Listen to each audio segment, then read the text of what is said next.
first question I have is, are there any police in the audience? No? Fantastic, that's great. So this is Where to Commit Crime and Get Away With It, a slightly clickbait title. That's how I got you all to come here today. And we're going to be approaching this like a white hat hacker.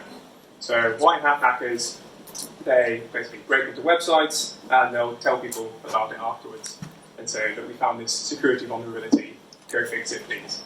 That's how we're going to approach this. So do not commit crime. I'll be reminding all of you with a series of slides that you should not commit crime. That's how I'll get past the community guidelines. So, who am I? So, my name is Alistair Rogers. I am a data scientist for trade. So I currently work for a company called OnCorps. So I'm a data scientist / data engineer / jack of all trades, small company, do everything. And what we do is that we apply machine learning to financial services as well as technology consultancies. We do things such as anomaly detection for asset managers for pricing, for example. Before that, I was a data scientist at KPMG in London. So I work with lots of clients in transport, government, banking, as well as healthcare. And what I put down here, that's West Swindon born and raised, because it's much easier to tell people that I came from Swindon and I moved here from London and take all the jobs and all the houses and all that.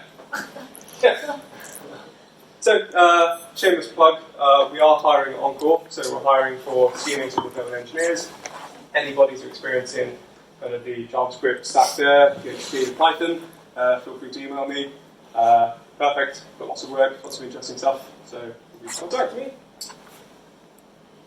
Yes, okay, do not commit crime? Yes, remind me again, yes, okay. So I'll tell you a bit more about how I got involved in this project. So imagine this, I'm waking up and I look outside of my window and there's something a bit odd about my car. I go outside of my house and then I look at my car and I notice that the door is ajar. And I also notice that somebody has gone through the boot. Look in the car, somebody's taken over the glove compartment, taken everything out, and somebody's clearly been searching for my car. And for searching in my car. And I felt a bit quite violated about it. Somebody had gone through my property. Luckily, nothing of value was in there. But there were also a number of incidents in my road, on my road, around like the summer. So for example, somebody had their window smashed, somebody had their windscreen wipers bent back, someone else had their side mirrors bent backwards. So, I was quite worried, like, what's going on my road? So, I decide to call 101, and I say to them, okay, well, somebody has broken into my car, and there's also been all these other incidents on the road, so, what are we going to do about it? So, they log the ticket, and they say, yeah, we'll get back to you. I mean, of course, they never do. Well, what can they do, really? I was expecting some kind of like more police presence on the road because clearly a lot of cars getting broken into. But yeah, that never happened. So I thought, well, it's going to have to be up to me. I'm going to have to be the vigilante here and see what I can do with the skills that I have. What do I know? I know data, so we do that. So, the record of my call should be here on the data.police.uk website. So this is the policing API. So they have all the information about individual street crimes here. So you can have a look at it yourself. I was thinking, like, could I have a look at here to look at my own road? Or look at just general areas in Bristol. But as I looked at the data, I went, oh, there's a lot more here. So let's do the whole of England and Wales. There's also Northern Ireland as well as the British Transport Police. Got rid of Northern Ireland because the data didn't fit with the rest of the data, as well as the Transport Police. I mean, crime committed on a train isn't really informative, or on a bus. Doesn't help. So, downloaded basically everything from here, CSV files. So I was trying to answer the question, are there any patterns to street crime? So is there any patterns between where it happened, when it happened, what was the outcome, what was the crime itself? And the main question is, are there any associations?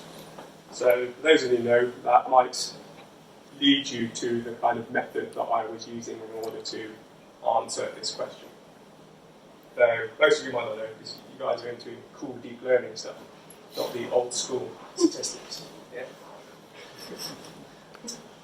So this is an example of a record that you get from the police website.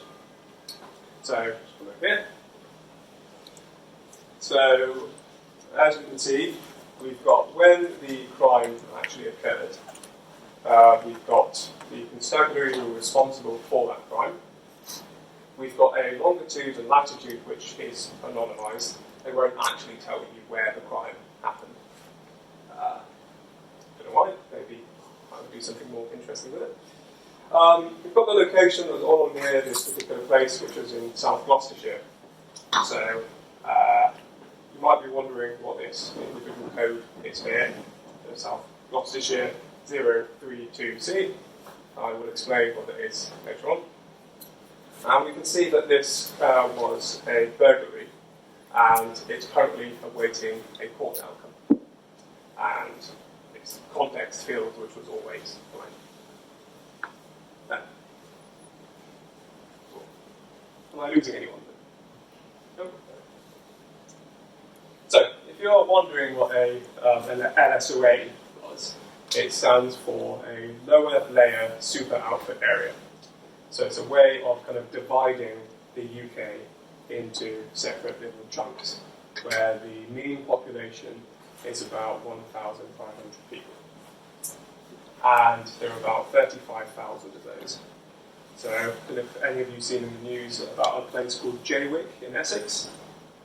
It's supposed to be the most deprived area in the country, because it scored the lowest on this metric for the indices of multiple deprivation reduces the LSOA. So check out this, it's really cool. I've got a map of Bristol here to show you the deprivation of Bristol. So as you can see, around here it's pretty bad, but Clifton's doing alright. Expecting that it would. And then Jacob Rees-Mogg is doing happily over there. Yes, but don't commit crime. Yes, yeah. We didn't forget. So, first things first was to kind of do a small bit of EDA on this data. I did do quite a bit, but not all presented in this. So this is the first thing about the incidence of reported street crime over a period of time, so December 2010 to July 2019. It's quite interesting to see that there is kind of a regular pattern to the crimes here. Like just kind of peaking in the summer and coming back down. You can see like February seems to be where there's always a trough. And maybe criminals get cold. Can you think of any other explanation of why crime wouldn't happen as much in February? Students aren't drunk in the evening. Oh, lots of things. You said students? Well, just generally, I mean, I know this data set a little bit actually. I think you find in the summer what it is, there's a lot of people are out in the evenings. So it's warm and nice, and there's a bit too much going on. And a lot of those crimes are trivial. And basically, it doesn't happen in February because it's cold and wet and horrible. It's odd, yeah. But then, why does it sometimes shoot up like March? You see that there, it's just like not always, but like 2014. I think that's not necessarily significant. It's got something right, Easter, isn't it? Bank holiday? Oh, it could be a bank holiday. Yes, that would make sense. It's another holiday period, isn't it? Okay. Yeah. In conclusion, criminals get cold. Hard to break into cars if you think it's them. So this was the total incidence of reported street crime by location. So we've got Birmingham here at the top, and we've got Bristol down at the 8th position, which was kind of surprising to me because does anybody know about Tower Hamlets? It's kind of an area in East London. So Lambeth, South London, Newham. There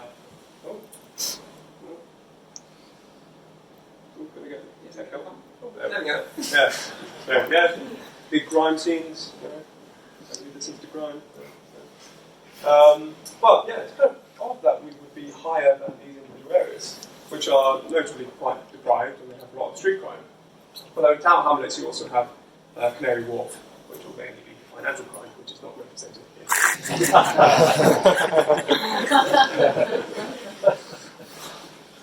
Yeah, do you not street crime? Joke's probably not funny anymore. But it means that I don't get it. So, the kind of technique that we were using for this was association rule mining. Really old school technique, but quite good for dealing with data sets which are mainly categorical. So, a classic use case of association mining is in supermarkets. And they probably don't use it anymore, they use recommendation engines, but you've got individual transactions that are occurring in a supermarket. So, the first person, they bought milk and bread. Second person has bought butter and just butter. Third person, beer and nappies. Nappies, yes. And we're looking to build rules like this. So, if there is butter and bread in a transaction, does that imply that milk will also be in the same transaction? So, can we kind of apply this to our crime data? And we can.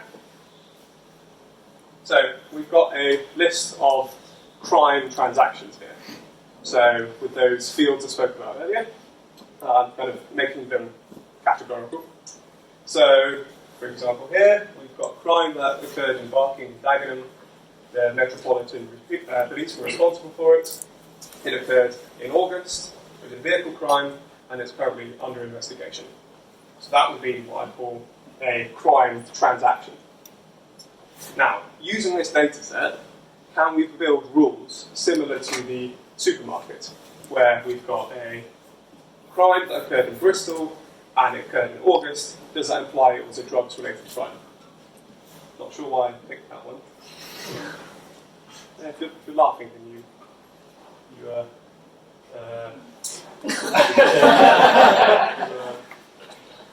the stereotype there. So, explain a bit more about what happens in association rules. Well, the rules that come out from it. So you've got a rule confidence, which is the indication of how often a rule is found to be true. So, for example, of all the bike thefts, what's the percentage that resulted in a prosecution? So it's kind of the same as the conditional probability of y given x. Now, the rule with lift is a measure of positive or negative association. So if you've got a high positive, well, high greater than 1 number for your lift, then that means the presence of x increases the chances of y appearing in the same transaction. And then the converse for less than 1. Then we've got something known as a support, which is just like the frequency density of a particular item within the whole transaction set. So antisocial behaviour could occur in 20% of crime transactions. It doesn't. Actually, more. Sorry. So, as I was saying there, an association rule confidence directly maps to a conditional probability statement. So what we were looking at earlier about the drug crime in Bristol can be summarised in this statement here, which is the probability of a crime being a drugs offence, given that it was committed in Bristol and in August, is the same as the confidence of that rule, which was offence committed in Bristol during August implies drug offence. Yeah? So it's like the probability of Y given the information that you know at F. Okay. Does all make sense? So, I'll briefly kind of talk about how the algorithm works for finding these. I won't go into too much depth because it's after like 6 o'clock, and if you put loads of maths on a presentation, you will lose people. So you find like a minimum threshold for your support and for your confidence, because you want your rules to be quite strong. You don't want a rule which is like 20% confidence, you know, like greater than probably 50%. You extract all the subsets of the higher value support than the minimum threshold. So what I mean is like you've got A, B, you've got A, B, and C, A, B, C, D, and so on and so forth. So that kind of ever-expanding combination. And then out of those rules, you look for in the data for ones which have the higher confidence value than each one of those. And then you order the rules by descending order of lift, which is kind of your measure of the strongest rule. So, don't worry if you don't understand that. This isn't the algorithm I use anyway. The algorithm I use was something known as FB growth, which is a more efficient way of coming up with these rules. So that method of going A, AB, ABC, ABD is very, very inefficient when you've got very large data sets. It would probably just not compute. So there's a more efficient way of building these using something called an FP tree, so a frequent pattern tree. But I won't go into that, but I'll tell you that it is available in the Spark API if you'd like to use it. So yeah, you're dealing with about, say, 53 million individual crime transactions. So a priori wouldn't work. Single core Python machine wouldn't work. Although I did do it locally because I'm a cheapskate and I don't want to pay for AWS. Yeah. Also, my work won't pay for me to upload random data sets into their cluster. I'm in. So, these were some of the rules that I ended up finding on this. So, like I said, the probability of so the probability of this thing here, given this thing here, is this. I can't pronounce that word properly. Antecedent. Multiple different. I can say that, that's complicated. Okay, so what is this telling us? Firstly,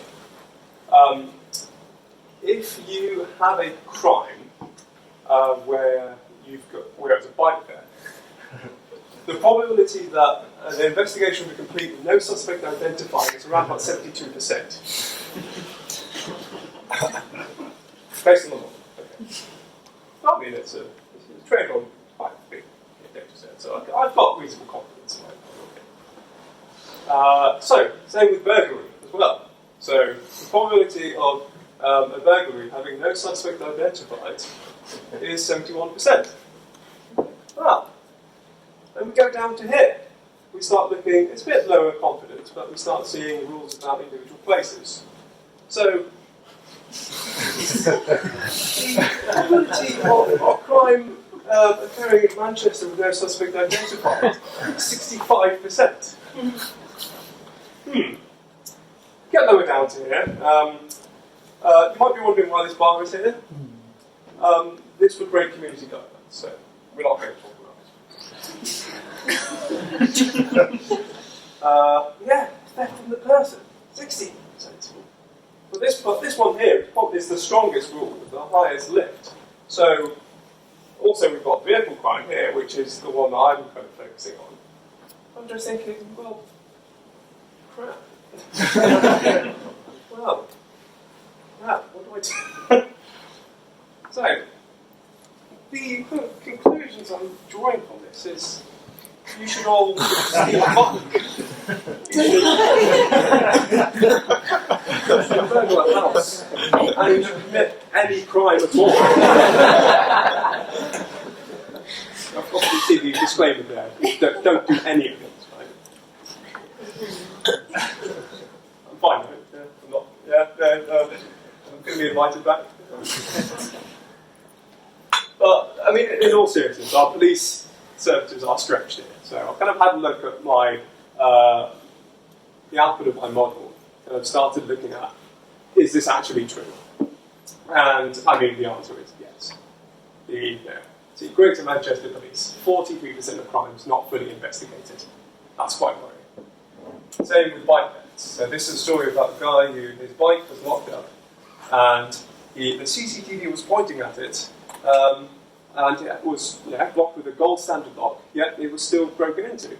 And then the police basically didn't do anything. So, I hate to end on that somber note, but stay safe.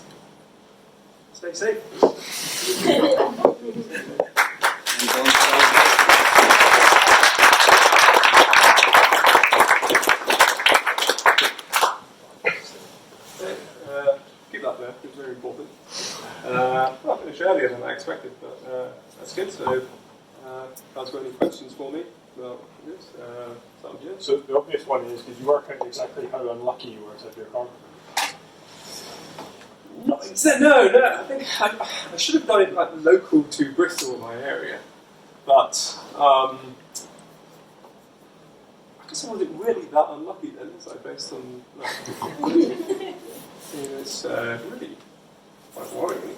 I think, well, now what I do is every single time I go outside, I just check the handle. I've got a one of these keys that you kind of the locks that you press, and it's electronic. So I try and keep that away from my car when I'm inside. So I hear that some people have been able to hack those.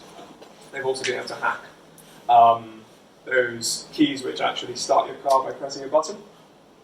So do that, and they actually just take your car without hot wiring it. Stay safe. Any other questions? I'll go then, and I'll go for you then. Did you find any interesting rules that didn't have a consequence on it wasn't investigated and that's what it was found? There was that one I blanked out. Oh, interesting. Yeah. Was that sexual offences, I'm guessing? Yes. Yes, it was. So. Yeah, my comment was actually more, again, you were thinking, of course, it's even worse than that, because this is, dealing with data, this is not ground truth. You're talking about reported crimes, not actual crimes. Of course, yes. And of course, in areas, I mean, if I lived in Greater Manchester, not that I ever would, half the time, if your bike's stolen, you're not going to even bother phoning them up. Of course. So it won't be recorded. Absolutely. So. Knowing what I know about Manchester, that's very true. Is it Moss Side? Is the area where... Must get might be the Mancunians nearby. Any other questions? Yes, it's a fascinating insight. I was wondering how the police might use it, or any other body for that matter, to actually cut crime. Use this for something useful that you can, to improve the situation. If you see those figures, how can you make them better? I mean, I guess the public don't know about this. If they did, they might be a bit, more concerned about staying safe. But so it's interesting you say that, because A1 and Somerset Police are actually really good for this. So if you've heard about Bristol Open Data, so Bristol, it's basically a whole load of data sets just about Bristol. For example, one is air quality. They've got different sensors around Bristol recording the nitrogen oxide levels. So they've got an initiative to try and get more places to share data with each other, so like schools and the police. So I saw a talk by the head of analytics for Avon and Somerset Police, one of the talks at Mango to run, and they get like live feeds of truancy data that come through. I mean, live, it's twice a day, but they're really, really good on the data strategy and data management they've got there. So we might be safe here. I should probably check with him. Not safe, but just there are better initiatives.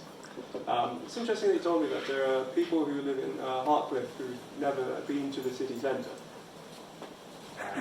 So there were, you were telling me that there were some children who went to the harbour side like with him, and they said, I didn't realise there was water here. It's very sad. It's, I've got some trust with what's going on in Bristol. The rest of the UK I don't know, but that's good. So I would recommend getting involved in Bristol Open Data. Right? Maybe there are other correlations between people getting angry in the traffic by Temple Meads and going out and punching other people.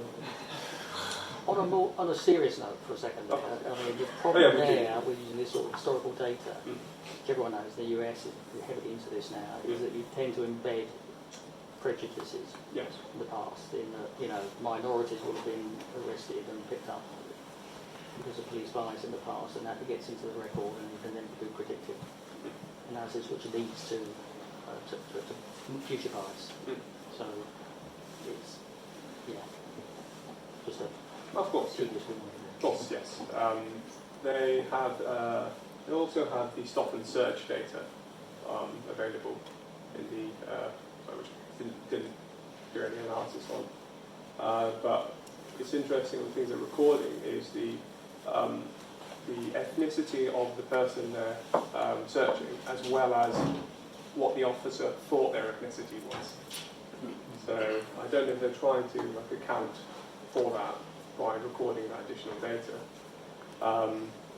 Yes, but bias in these things is a big problem, and you do have to take the results with a pinch of salt. Just be aware, I think, of the No? I guess the interesting talk, thanks for that, and I think a positive message. I guess it's fairly clear that not every crime is equal in some sense, so there's some kind of prioritization on the reporting side of which crimes should be prioritized above others. Do you think it's possible to reverse engineer what that list is, or is that prioritization publicly made? It's a very good question there. So I guess would you do that by looking at ones which have responses which aren't investigation complete with no suspect identified? But it might be the other way around. You set the crime as the target. Oh, I see. In a sense to see which ones are prioritizing more than the others. Might do that. Yeah. I think I would do that, yeah. All right, guys, sorry, I think we're out of time. So thanks, Alistair.